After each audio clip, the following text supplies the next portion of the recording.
अस्सलाम वालेकुम। आज की इस वीडियो में हम लेक्चर नंबर 18 जो कि हमारे पास है कंपोजिशन ऑफ फंक्शन, इसको डिस्कस करेंगे। तो ये बड़ा एक इम्पॉर्टेंट लेक्चर है।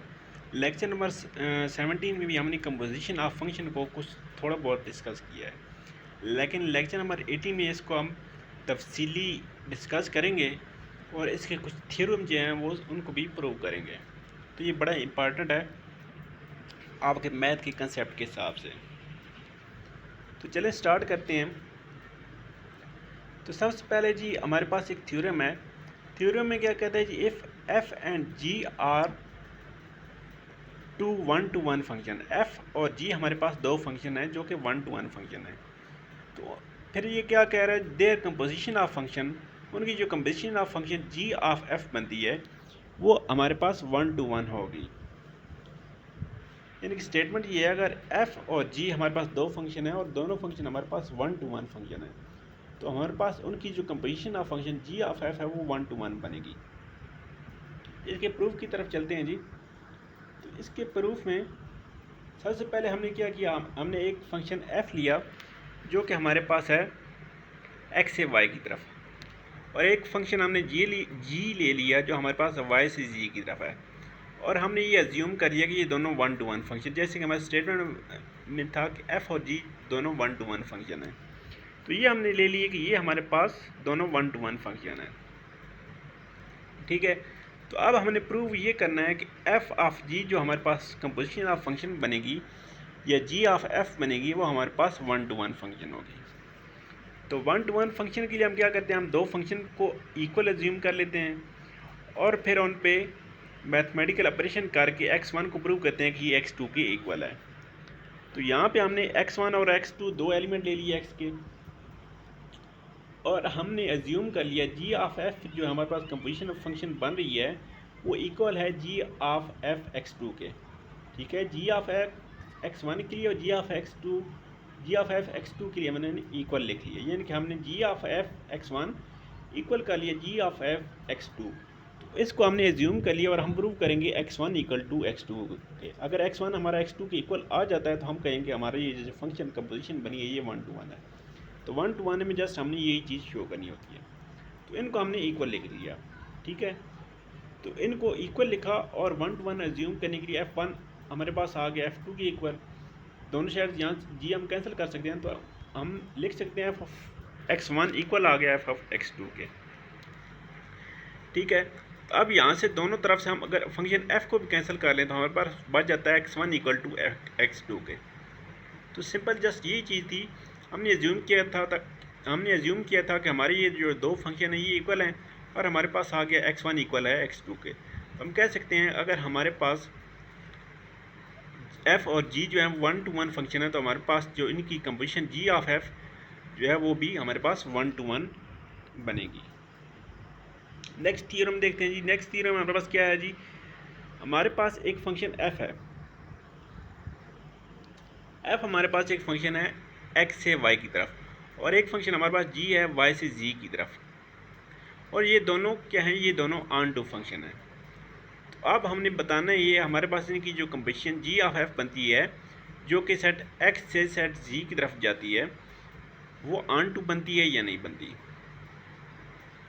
तो ऑन टू फंक्शन को चेक करने के लिए जैसे पिछले लेक्चर में हम करते आए हैं, सेम वही प्रोसेस अप्लाई करेंगे। हम सपोज किया एक हमारे पास फंक्शन f जो है वो x से y की तरफ है और g हमारे पास फंक्शन है y से g की तरफ, ये दोनों ऑन टू हैं जैसे कि हमें स्टेटमेंट में गिवन है। तो अब हमने शो करना है हमारे पास जो फंक्शन x से g की तरफ बनता है वो हमारे पास ऑन टू है। तो हमने एक इंटीजर ले लिया g जो कि सेट g का एलिमेंट है।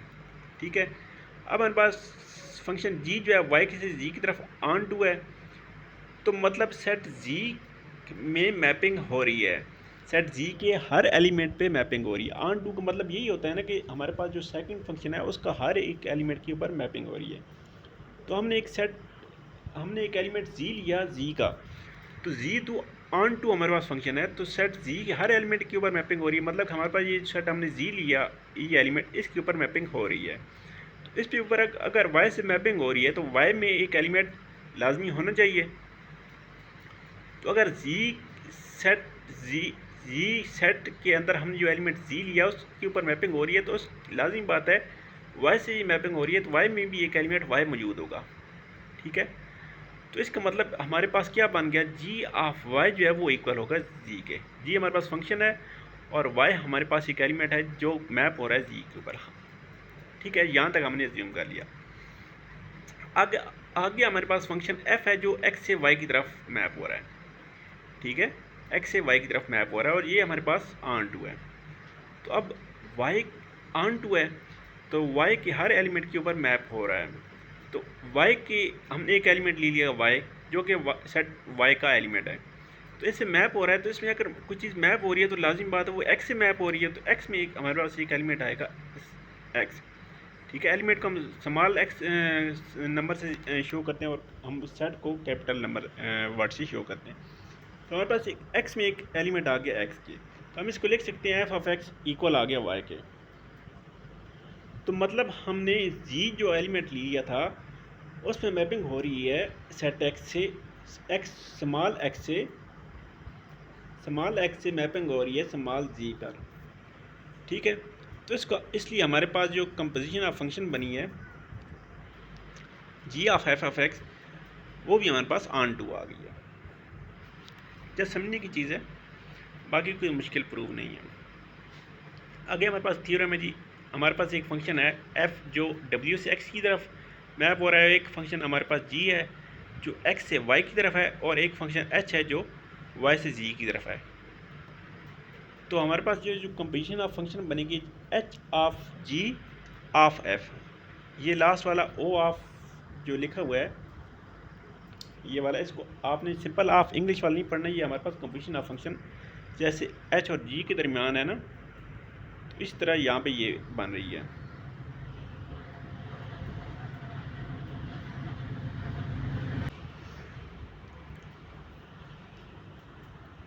अच्छा यहाँ पे देखें H of G of F, H of G of F, ये हमारे पास तीन फंक्शन है F of G of F है। ठीक है, वो इक्वल आ रहा है F of G of F के। ठीक है, तो ये हमने इक्वल अज्यूम कर लिया है। ठीक है, ये अगर इक्वल हैं तो हमने प्रूव क्या चीज़ करनी है, ये इक्वल हैं, ये चीज़ तो हमने प्रूव करनी है। ठीक है, तो इसके लिए हम क्या करते हैं, हमने एक फंक्शन ले लिया, ये जो पहला फंक्शन है इसको हम डिस्क्राइब करते हैं। F of G of X को हम लिख सकते हैं F of G of X, F of X, F जो हमने एक्स पे अप्लाई कर लिया। तो इसको आगे हम मज़ीद एक्सटेंड करें तो हम लिख सकते हैं H of G of F of X, इसको हम इस तरह लिख सकते हैं। ठीक है, ये हमने कंपोजिशन ऑफ फंक्शन पिछले लेक्चर में पढ़ चुके हैं। तो H of G of F जो हमारे पास ये चीज़ आ गई। अब हमने सेकंड फंक्शन इसको लेना है H of G of x, तो एच ऑफ को हम बाहर लिखेंगे, जी ऑफ एफ को हमने अंदर लिख लिया। तो अब एफ को हम एक्स पे अप्लाई कर देंगे तो हमारे पास ये चीज़ बन गई। तो ये चीज़ हमारे पास इस चीज़ की इक्वल आ गई है ना, तो हमने हमारे जो दो पहले फंक्शन ये भी इक्वल होने चाहिए, तो हम लिख सकते हैं H of G of F हमारे पास इक्वल आ गया H of G of x के। तो हमने यहाँ से क्या रिमार्क्स लिया, कंपोजिशन ऑफ फंक्शन जो वो एसोसिएटिव है।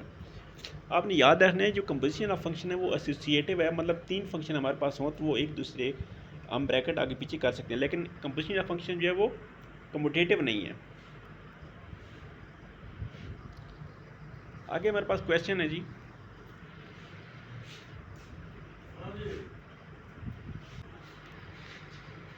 अच्छा इस क्वेश्चन में हमारे पास क्या है, जिस हमने सपोज करना है हमारे पास एक फंक्शन एफ है एक्स से वाई की तरफ, और एक फंक्शन हमारे पास जी है जो वाई से जी की तरफ है। ये दोनों 1 to 1 फंक्शन है। अब हमने प्रूव करना है जी जो G of F of inverse वेव एग्जिस्ट करता है, और वो जी ऑफ एफ का इनवर्स जो है F inverse of G inverse की इक्वल आता है। तो चलें इसको देखते हैं। हमने ये चीज़ें तो ही लिखी जो हमने हमारे पास गिवन है। एफ हमारे पास एक्स से वाई की तरफ फंक्शन है और जी हमारे पास वाई से जी की तरफ फंक्शन है। ये दोनों बाइजेक्टिव फंक्शन है, यानी कि 1 to 1 फंक्शन है, और ऑन टू 1 to 1 और ऑन टू दोनों फंक्शन है। ठीक है, तो इनकी जो कंपोजिशन जी ऑफ एफ जो एक्स से जी की तरफ होगी वो बाइजेक्टिव होगी, यानी 1 to 1 भी होगी और ऑन टू भी होगी। ठीक है, तो अब हमने जी ऑफ एफ ऑफ का इन्वर्स जो है वो चेक करना है, वो हमारे पास जी से एक्स की तरफ होगा। एफ ऑफ जी का जो हमारे पास कंपोजिशन बनेगी वो तो हमारे पास एक्स से जी की तरफ बनेगी, लेकिन F of G of F की इन्वर्स जो है वो जी से एफ की तरफ बनेगी या नहीं बनेगी। तो इसके लिए हम इसको चेक करेंगे। तो सबसे पहले हमने क्या किया, हमने जी ऑफ एफ होल का इन्वर्स इक्वल ले लिया है इसके, ये हमने एक चीज़ अज्यूम कर ली जो हमारे पास जो हमने प्रूव करनी थी। तो अगर इसकी ये वाला इन्वर्स है ना, इन दोनों को अगर हम मल्टीप्लाई करेंगे तो हमारे पास आइडेंटिटी फंक्शन आना चाहिए। अगर x हमारे पास एक फंक्शन है और उसका इन्वर्स है x इन्वर्स, तो उन दोनों को अगर हम मल्टीप्लाई करते हैं तो हमारे पास आइडेंटिटी आना चाहिए। तो हमारे पास ये वही चीज़ लिखी हुई है, ठीक है। तो हमने इस चीज़ को अब एक्सपेंड करना है। तो इस चीज़ को एक्सपेंड करना है तो हम इसको ये लिख सकते हैं ना, एफ इन्वर्स को बाहर लिखा और हमने जी को अंदर कंपोजिशन में ले गए, ठीक है। तो अब हम बताएं हमारा जो फंक्शन है वो एसोसिएटिव ला होता है, ये हम ब्रैकेट उसमें चेंज कर सकते हैं। तो यहाँ पे जी इन्वर्स ऑफ जी को पे हमने ले आए हैं, ठीक है। तो जी इन्वर्स ऑफ जी तो हमारे पास आइडेंटिटी फंक्शन होता है वाई का, तो इसकी जगह हमने आई ऑफ वाई लिख लिया। तो आई वाई ऑफ एफ तो हम बताएं, ये हम पिछले लेक्चर में पढ़ के आए हैं, तो ये हमारे पास एफ़ की इक्वल होता है। तो ये हमारे पास आ गया एफ इन्वर्स ऑफ एफ। तो एफ इन्वर्स ऑफ एक्स हमारे पास आ जाता है आई ऑफ एक्स के। तो ये हमारे पास आइडेंटिटी आ गई। आइडेंटिटी आ गई तो हमें क्या चीज़ होगी, इस फंक्शन का हमारे पास ये चीज़ इन्वर्स होगी, ठीक है। तो आगे ये जो है ये सेम उन्हीं लाइन पे प्रूव है। आगे हमारे पास है रियल वैल्यूड फंक्शन। तो रियल वैल्यूड फंक्शन कौन सा फंक्शन होता है, एक्स हमारे पास एक सेट है और आर उस पर कोई फंक्शन है, ठीक है। आर हमारे पास रियल लाइन है, ठीक है। तो हमारे पास जो फंक्शन बनेगा एक्स, हमारे पास जो फंक्शन बनेगा एक्स से आर, ये अगर तमाम रियल वैल्यूड फंक्शन है, ये नहीं कि इसमें तमाम एंट्रीज रियल हैं, तो हम कह सकते हैं ये हमारे पास रियल वैल्यूड फंक्शन है। इसकी एक एग्जांपल है जी, आर हमारे पास आर प्लस से आर की तरफ फंक्शन है, एफ ऑफ एक्स जो है वो लॉग ऑफ एक्स। तो इसमें कोई भी एंट्री आप डालें तो हमारे पास उसका आंसर रियल ही आएगा। इस तरह एक और हमारे पास ये एग्जांपल गिवन है, इसमें भी एक्स की आप कोई भी रियल एंट्री डालें तो हमारे पास इसका आंसर रियल ही आएगा। तो ये हमारे पास रियल की एग्जांपल्स हैं। उसके बाद हमारे पास आ गया सम ऑफ फंक्शन।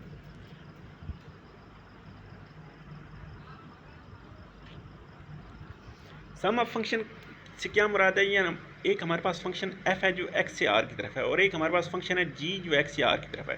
तो इन दोनों फंक्शनों को हमने ऐड करना है। तो इन दोनों को ऐड हम कैसे करेंगे, f plus g of x से हमारे पास क्या चीज़ होगी, f of x plus g of x. तो सिंपली हमने जैसे ऐड कर लेना है। एग्जाम्पल की मदद से आपको मजीद क्लेरिफाई हो जाएगा। एग्जाम्पल में हमारे पास f ऑफ एक्स ये चीज़ गिवन है और जी ऑफ एक्स हमारे पास ये चीज़ गिवन है। तो हमने f plus g of x find करना है। तो ये हमारे पास होता है f of x plus g of x. तो जस्ट हमने एफ ऑफ एक्स की वैल्यू लिखी ये वाली और प्लस जी ऑफ एक्स की वैल्यू लिखी, तो इन दोनों को सिंपल ऐड कर लिया तो हमारे पास आ गई f plus g of x की वैल्यू आ गई है। आगे जी डिफरेंस ऑफ फंक्शन। तो डिफरेंस ऑफ फंक्शन भी हमारे पास सिंपल डिफरेंस की तरह ही है। हमारे पास एक फंक्शन एफ है जो एक्स से आर की तरफ है और एक फंक्शन हमारे पास जी है जो एक्स सी आर की तरफ है। तो उन दोनों का difference F minus ji of X होगा, F of x minus ji of X. Example में आप देखिए हमारे पास एक फंक्शन एफ ऑफ एक्स है, एक फंक्शन जी ऑफ एक्स है। तो F minus ji of X क्या होगा, F of x minus ji of x. तो एफ ऑफ एक्स की वैल्यू लिखी माइनस जी ऑफ एक्स की वैल्यू लिखी, तो सिंपल इनको माइनस किया तो हमारे पास function F minus ji of x की वैल्यू आ गई है। आगे ये प्रोडक्ट ऑफ फंक्शन। तो प्रोडक्ट ऑफ फंक्शन भी सेम वही चीज़ है। हमारे पास एक फंक्शन एफ है वो एक्स से आर की तरफ है, एक फंक्शन जी है वो एक्स से आर की तरफ है। एफ डॉट जी जो उनका प्रोडक्ट है वो F of x dot G of x की इक्वल होगा। इस एग्जांपल में देखिए एफ ऑफ एक्स हमें ये फंक्शन गिवन है, जी ऑफ एक्स हमारे पास ये फंक्शन गिवन है। तो एफ डॉट एक्स यानी कि इनका प्रोडक्ट इक्वल होगा F of x dot G of x. तो एफ ऑफ एक्स की वैल्यू लिखेंगे, डॉट जी ऑफ एक्स की वैल्यू लिखेंगे, सिंपल इनको मल्टीप्लाई कर देंगे तो हमारे पास ये फंक्शन जो है वो F dot G of x के इक्वल आ जाएगा। नेक्स्ट देखें जी कोशेंट ऑफ फंक्शन। तो कोशेंट ऑफ फंक्शन सिंपल हमने उन दोनों फंक्शन को डिवाइड कर देना होता है। एफ हमारे पास वही एक्स से आर की तरफ फंक्शन है, जी हमारे पास एक्स से आर की तरफ फंक्शन है। तो F over ji of x हमारे पास आ जाएगा f of x over ji of x के इक्वल आ जाएगा। एग्जांपल में देखें, एफ एक्स हमारे पास ये फंक्शन है, जी ऑफ एक्स हमारे पास ये फंक्शन है, तो F over ji of x हमारे पास आ जाएगा f x over ji of x. तो सिंपल हम एफ ऑफ एक्स की वैल्यू पुट करेंगे ओवर जी ऑफ एक्स की वैल्यू पुट करेंगे तो हमारे पास फंक्शन की वैल्यू आ जाएगी। तो F over ji of x equal आ जाएगा हमारे पास एक्स स्क्वायर प्लस 1 और एक्स बाई 2। तो जस्ट इनको सिंप्लीफाई करके हम इसका आंसर लिख सकते हैं।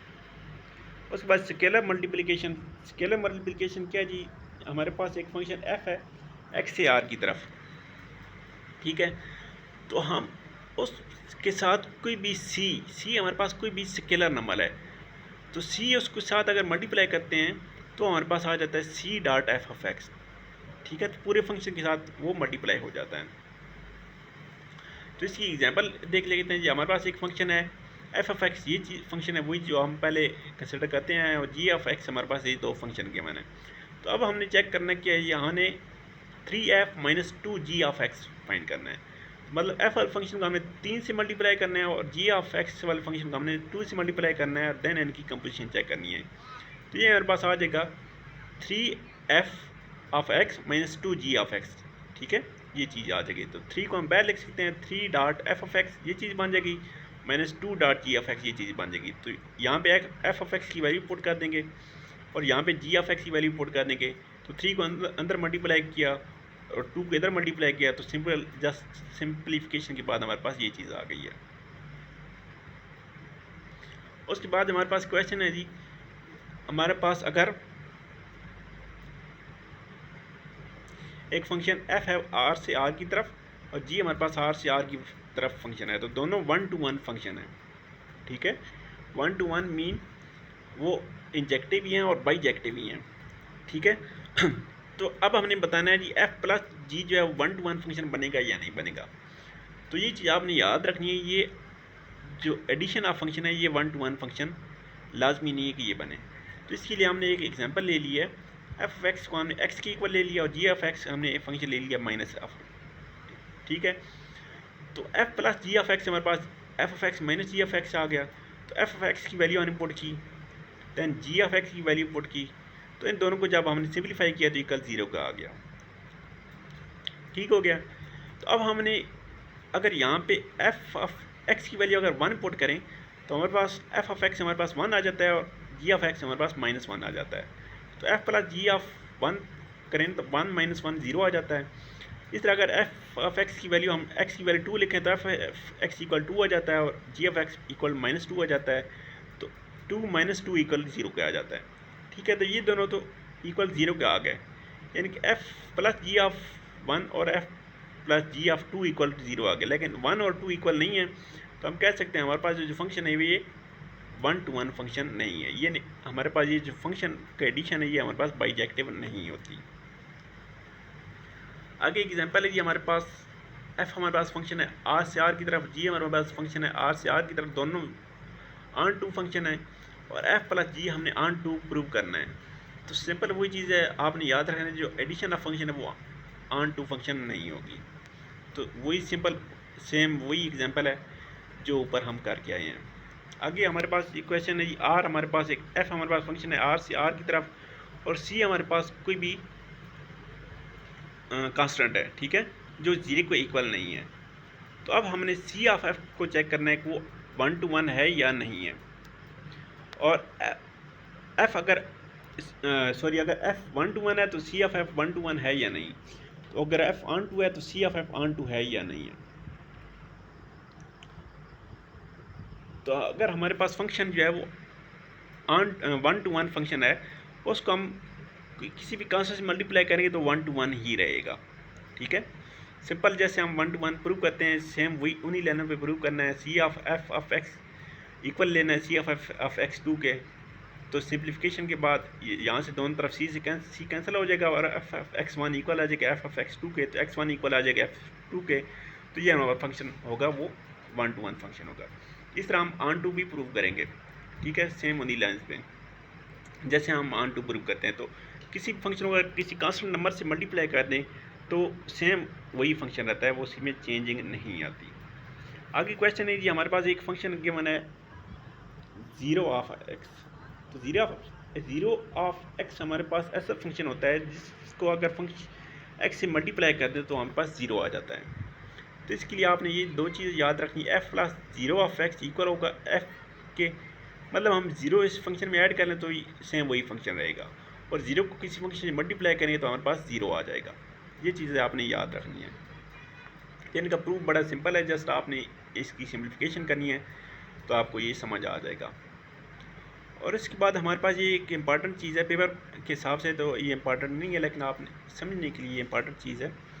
हमारे पास एक करैक्टर है ये डेल्टा ऑफ ए, ये कैसे होगी, अगर एक्स से जो ए सेट से बिलोंग कर रहा होगा तो हमारे पास उसकी वैल्यू 1 आएगी, अगर ए से बिलोंग नहीं कर रहा तो वो हमारे पास 0 के इक्वल आएगी।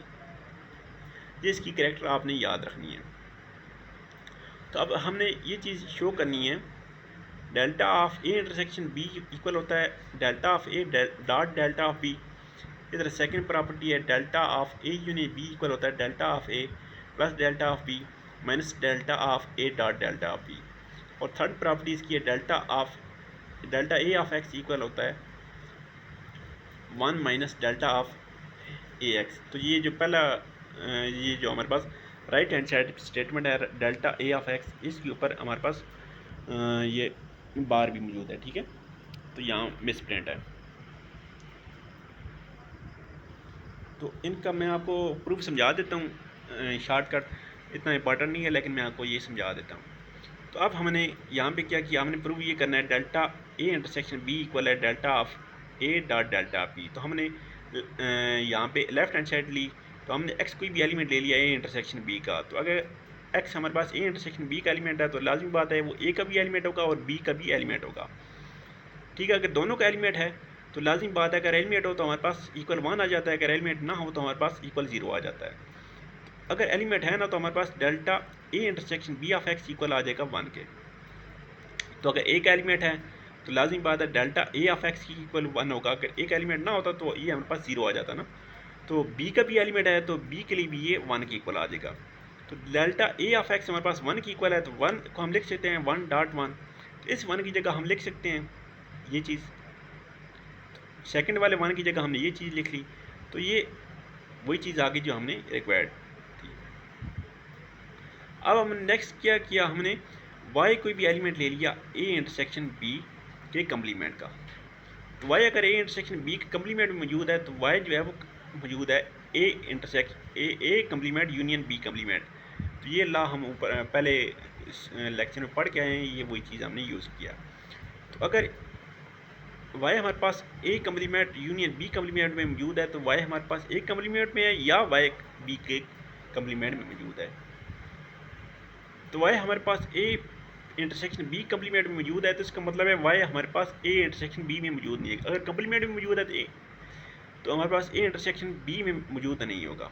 तो अगर a इंटरसेक्शन b में मौजूद नहीं है तो इसका मतलब है वो a में भी मौजूद y नहीं है और b में भी मौजूद नहीं है।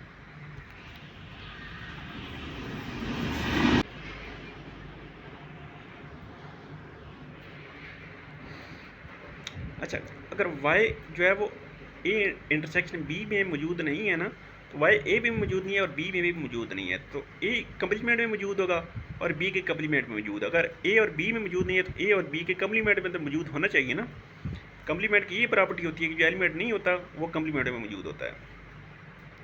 तो y a के कम्प्लीमेंट और y b के कम्प्लीमेंट में आ गया।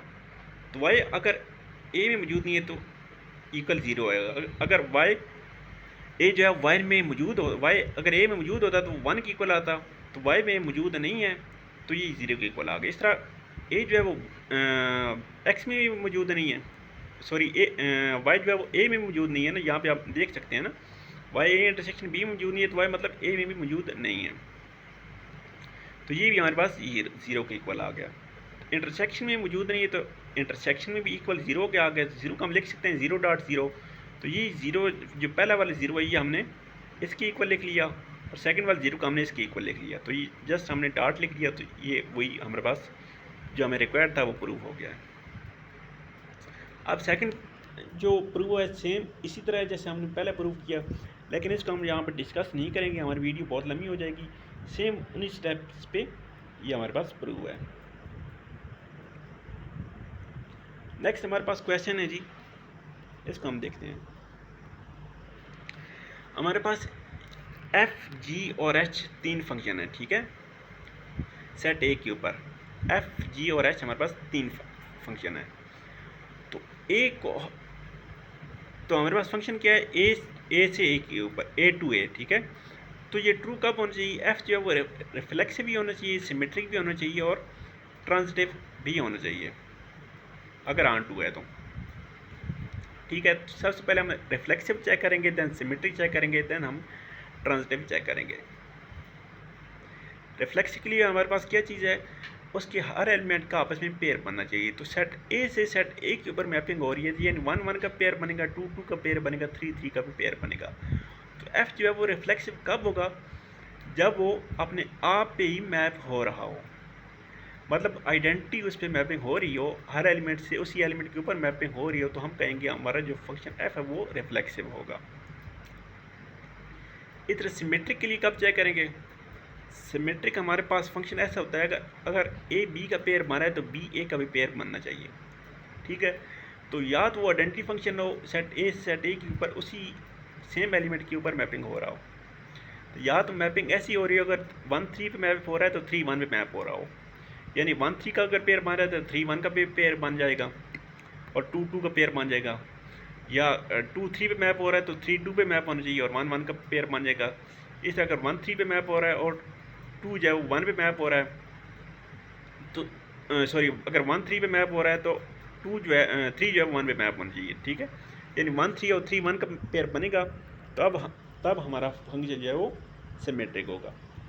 यानी जी हमारे पास 1 to 1 कब होगा, जब ये बाइजेक्टिव फंक्शन होगा, जब ऑन टू फंक्शन होगा। इस तरह ट्रांजिटिव के लिए हमारे पास क्या चीज़ है, ट्रांजिटिव के लिए हमारे पास कंडीशन है जी, अगर हमारे पास एक पेयर बन रहा है ए बी का और सेकंड पेयर हमारे पास बी सी का बन रहा है, तो हमारे पास ए सी का पेयर मौजूद होना चाहिए।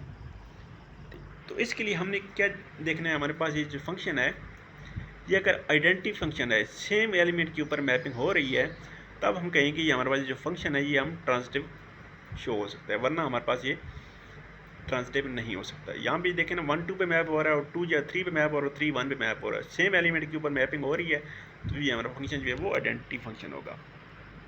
उसके बाद बड़ी इंपॉर्टेंट टर्म्स यहाँ पे इन्वॉल्व हुई हैं, तो इनको आपने लाजमी याद रखना है। हमारे पास फिनाइट सेट, फिनाइट सेट ऐसा सेट होता है जिस, या तो वो एम्प्टी होता है, ठीक है, या तो वो एम्प्टी होता है या 1 to 1 होता है। तो फिनाइट सेट ऐसा सेट होता है, सिंपल वर्ड में आपने याद रखना है, जिसको हम काउंट कर सकें, ठीक है। यानी कि जो हमारे पास किसी न किसी पॉइंट पे एंड हो रहा है, उसको हम फिनाइट सेट बोलते हैं। तो या तो एम्प्टी होगा या 1 to 1 फंक्शन होगा। 1 to 1 फंक्शन के में क्या चीज़ है, हमारे पास जो सेट वाई होता है उसके हर एलिमेंट के ऊपर मैपिंग होनी ज़रूरी है। तो आपने याद रखना है सेट फिनाइट कब होगा, या तो वो एम्प्टी हो या 1 to 1 हो। उसके बाद इनफिनाइट सेट, इनफिनाइट सेट ऐसा सेट होगा जो सेट फिनाइट नहीं होगा, वो हमारे पास इनफिनाइट सेट होगा, यानी कि उसकी भी कहीं भी एंडिंग नहीं हो रही। तो जो सेट हमारे पास 1 to 1 फंक्शन नहीं होता, उसको हम कहते हैं ये हमारे पास इनफिनाइट सेट है। इनफिनाइट सेट के लिए जस्ट आपने एक कंडीशन आपको पता होनी चाहिए कि 1 to 1 अगर फंक्शन नहीं है तो हमारे पास इनफिनाइट सेट होगा। उसके बाद कार्डिनैलिटी ऑफ फंक्शन, तो कार्डिनैलिटी ऑफ फंक्शन से क्या मुराद है, cardinality means total number of elements in a set. A में अगर हमारे पास 5 एलिमेंट हैं तो ए की कार्डिनैलिटी 5 होगी, बी में अगर हमारे पास 10 एलिमेंट हैं तो बी की कार्डिनैलिटी हमारे पास 10 होगी, ठीक है। तो यहाँ पे ये चीज़ ये बता रहेगा, ए और बी दो हमारे पास सेट हैं, और ए और बी की अगर सेम कार्डिनैलिटी कब हो सकती है, ये उसी सूरत में हो सकती है जब ये 1 to 1 फंक्शन होंगे। 1 to 1 फंक्शन कैसे होंगे कि 1 to 1 फंक्शन के लिए ज़रूरी है कि वो ऑन टू फंक्शन हो और 1 1 फंक्शन भी हो, तो मतलब हर एलिमेंट से हर एलिमेंट के ऊपर मैपिंग हो रही होगी, तो हम उसको कहेंगे ये इन दोनों की कार्डिनैलिटी जो है वो सेम है। उस बाद काउंटेबल सेट, काउंटेबल सेट ऐसा सेट होता है जिसको हम काउंट कर सकते हैं, बड़ी इंपॉर्टेंट चीज़ है। काउंटेबल सेट कब होगा, या तो उसकी same cardinality of positive integer, set of integer Z जो है वो उसका हम कहेंगे वो हम हमारे पास काउंटेबल सेट होगा, ठीक है। तो अगर किसी भी हमारे पास सेट से सेट जी के ऊपर हमारे पास उसकी सेम कार्डिनलिटी होगी तो हम उसको कहेंगे ये हमारे पास काउंटेबल सेट है। A set is called countable if and only if it is finite और काउंटेबली इनफिनाइट। तो ये या तो हमारे पास सेट जो फाइनाइट हो या काउंटेबली इनफिनाइट हो, यानी कि इनफिनाइट हो लेकिन हम उसको काउंट कर सकते हैं तो हम उसको काउंटेबली इनफिनाइट कहते हैं, अदरवाइज हम उसको अनकाउंटेबल कहते हैं। आगे एग्जांपल है, ये हमारे पास सेट जी को हमने प्रूव करना है, ये हमारे पास काउंटेबल सेट है। ठीक है, तो वी फाइंड अ फंक्शन, तो हमने एक फंक्शन फाइंड करना है जो हमारे पास जी पॉजिटिव से जी के ऊपर हो रहा हो और वो 1 to 1 फंक्शन हो। तो इसको हमने कैसे फंक्शन को ले लिया, हमने फंक्शन ड्राइव किया n/2 जब n हमारे पास इवन नंबर है और n-1/2 जब n ऑड है। जब n ऑड होगा तो n में इससे एक माइनस करेंगे तो हमारे पास वो इवन नंबर बन जाएगा। ठीक है, तो मतलब इसमें हमारे पास तमाम इवन नंबर आ जाएंगे इस फंक्शन में। ठीक है, तो अब f जो है वो क्लियरली मैप्स कर रहा है जी पॉजिटिव से जी हमारे पास जो इवन है उसके ऊपर। तो आगे क्या कहते हैं, more over every integer m is an image of positive number. तो हमारे पास सेट ऑफ इंटीजर जी जो है वो किसी किसी सेट की इमेज बन रहा है, मतलब वो बाइजेक्टिव है, ऑन टू फंक्शन है, तो हम इसको कह सकते हैं ये हमारे पास काउंटेबल फंक्शन है।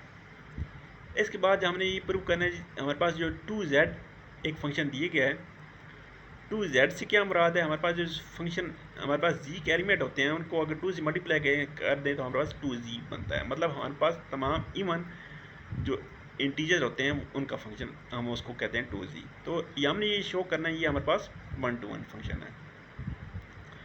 तो ये हमारे पास कैसे फंक्शन है, एच ऑफ एन जो है हमारे पास 2n इसको लिख सकते हैं। ठीक है, यहाँ पे जी में कोई भी एन लें तो हमारे पास यहाँ पे 2n आएगा। तो हमने hn1 इक्वल hn2 हमने ये एज्यूम कर लिया, ये हमारे पास दो फंक्शन इक्वल हमने एज्यूम कर लिया। तो hn ऑफ 1 इक्वल आ जाएगा 2n1 के, hn ऑफ 2 हमारे पास आएगा 2n2 के, यहाँ से 2 दोनों साइड से कैंसिल कर दें तो हमारे पास n1 इक्वल आ जाता है n2 के। तो हमारे पास जो ऑन टू फंक्शन को प्रूव करने की कंडीशन थे वो फुल होगी, तो हमारे पास ये जो फंक्शन है ये हमारे पास ऑन टू फंक्शन हो गया। और अगर ये कोई भी सेट हमारे पास सेट जी के ऊपर ऑन टू फंक्शन होगा तो हम उसको कहते हैं हमारे पास ये जो सेट है ये काउंटेबल है। उसके बाद image of set, image of set image of set हम कैसे कहते हैं, हमारे पास एक फंक्शन है f जो हमारे पास x से y की तरफ है। ठीक है, तो हमारे पास कोई भी हमारे पास एक सेट a है जो उस x से बिलोंग करता है। ठीक है, the image of f under f, तो इसको इमेज को हम ऐसे लिखते हैं।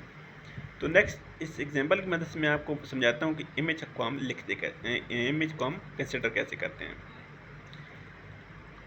सेट हमारे पास एक सेट ये है x और एक सेट y हमारे पास ये है। तो एक एलिमेंट हमारे x के एलिमेंट हमारे पास हैं 1 2 3 4 और हमारे पास y के एलिमेंट हैं a b c। तो 1 जो है b पे मैप हो रहा है, 2 हमारे पास b पे मैप हो रहा है और एक हमने सब सेट ले लिया a इस सेट x का। ठीक है, इस x का हमने एक सब सेट a लिया है जिसके एलिमेंट हैं 1 2। तो 1 2 दोनों b पे मैप हो रहे हैं, तो मतलब a की जो इमेज होगी वो हमारे पास जस्ट सेट b बनेगी। इस तरह एक हमने सब सेट ले लिया b जो कि हमारे पास जिसके एलिमेंट हैं 3 4 और ये सब सेट है हमारे पास सेट x का। तो इसकी जो इमेज है दोनों सेट हैं c पे मैप हो रहे हैं, तो सेट b की जो इमेज बनेगी वो हमारे पास हमारे पास b जो है वो 2 3 है, तो 2 की इमेज b है और 3 की इमेज c है, तो सेट b की जो इमेज बनेगी b और c हमारे पास बनेगी। ठीक है, तो इमेज इस तरह हम चेक करते हैं। तो इन्वर्स इमेज, तो इन्वर्स फंक्शन वाला सेम वही कंसेप्ट है। यहाँ पे आप देखें हमारे पास फंक्शन f है x से y की तरफ और हमारे पास एक फंक्शन है, ये हमारे पास एक फंक्शन है x से y के ऊपर और हमारे पास एक सब सेट है c जो कि y का सब सेट है।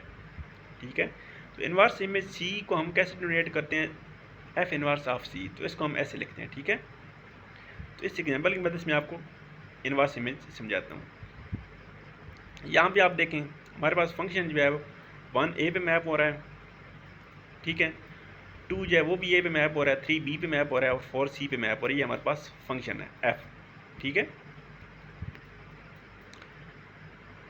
तो एफ इनवर्स क्या होगा हमारे पास, एफ इनवर्स ऑफ ए का अगर हम सबसेट लें 1 2 तो इसकी तो इमेज हमारे पास ए बन जाती है। तो लेकिन हम एक ही हमने इमेज देखनी है, ए की इन्वर्स इमेज हमारे पास क्या बन जाएगी 1 और 2, ठीक है। ए की इन्वर्स इमेज हमारे पास बन जाएगी 1 और 2। इस तरह अगर हम बी और सी की इन्वर्स इमेज देख रहे हैं तो बी की इन्वर्स इमेज हमारे पास 3 बन रही है और सी की इन्वर्स इमेज हमारे पास 4 बन रही है, ठीक है। हमने एक सेट ले लिया सी जिसमें जस्ट एलिमेंट है ए, तो एफ इनवर्स ऑफ सी हमारे पास क्या जाएगी 1 2। और एक सेट हमने डी ले लिया जिसमें हमारे पास एलिमेंट है बी सी। इनवर्स इमेज में हमने सेट वाई का सबसेट लेना है, ठीक है। तो इमेज हम एक्स का सबसेट लेते थे, इनवर्स इमेज हमने वाई का सबसेट लेना। तो वाई का हम सबसेट लिए जिसमें एलिमेंट है बी सी। तो इस सबसेट की इमेज क्या बन जाएगी 3 4, ठीक है। ये देख लें। एक और हमने फंक्शन ले लिया हमारे पास ई, हमारे पास फंक्शन जो कि हमारे पास जिसमें एलिमेंट है डी जस्ट, ठीक है। तो इसकी तो यहाँ पे कोई इमेज नहीं बन रही इनवर्स इमेज, तो हम कहेंगे एफ इनवर्स ऑफ ई जो है वो हमारे पास एम्प्टी सेट आ जाएगा। उसके बाद ये कुछ इंपॉर्टेंट रिजल्ट हैं, तो इनको आपने लाजमी याद रखना है, एमसीक्यूज के हवाले से ये इंपॉर्टेंट है।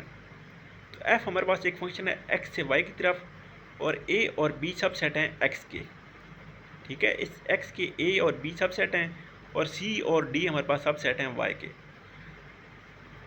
तो हमारे पास अगर ए बी में बिलोंग करता है ना, तो इमेज ऑफ ए बिलोंग करेगी इमेज ऑफ बी में, और image of A union B equal होगी image of A union image of B के, और image of A intersection B जो है वो बिलोंग करेगी image of A intersection image of B में। तो image of A minus B जो है वो image of A minus image of B का सबसेट होगा। इस तरह इमेज सी अगर बिलोंग करता है डी में, तो एफ तो सी की जो इमेज है वो बिलोंग करेगी, सी इनवर्स की जो इमेज है वो डी इनवर्स में बिलोंग करेगी। इस तरह image of C union D equal होगी image of C union image of D. तो image of C intersection D equal होगी image of C intersection image of C inverse intersection image of D inverse. इस तरह image of f inverse image of C minus D equal होगी inverse image of C minus inverse image of D. तो ये just याद रखने वाली बातें हैं, तो आपने इनको याद रख लेना है। तो यहाँ तक लेक्चर 18 था, तो बड़े इंपॉर्टेंट लेक्चर है। अगर आपको कोई चीज़ समझ नहीं आई तो आप कमेंट सेक्शन में पूछ सकते हैं। अगर आपको ये वीडियो पसंद आई है तो काइंडली चैनल को लाइक सब्सक्राइब करें और वीडियो को ज़्यादा से ज़्यादा शेयर करें। थैंक यू, अल्लाह हाफ़िज़।